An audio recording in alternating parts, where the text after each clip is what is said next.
Welcome to virtualsheetmusic.com and livingpianos.com. I am your host, Robert Estrin.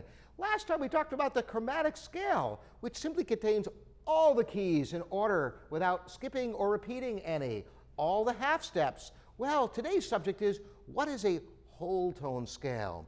You've heard it, particularly in impressionist music, has an eerie quality.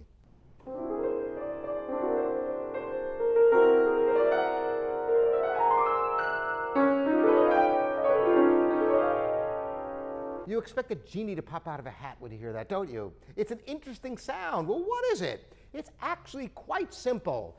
Last time we talked about how the chromatic scale with all half steps, that is, two keys together with no keys between.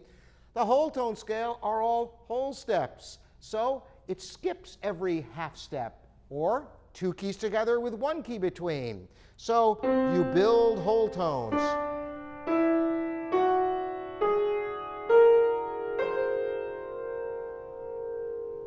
So you notice how they're all whole steps.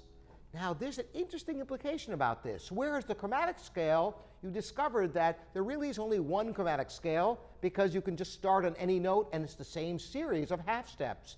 So how many different whole tone scales are there? Great question.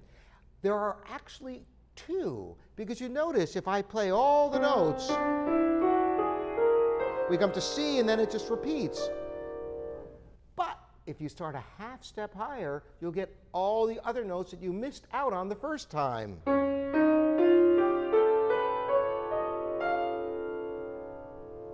So there are only two whole tone scales, and you can start on any particular note.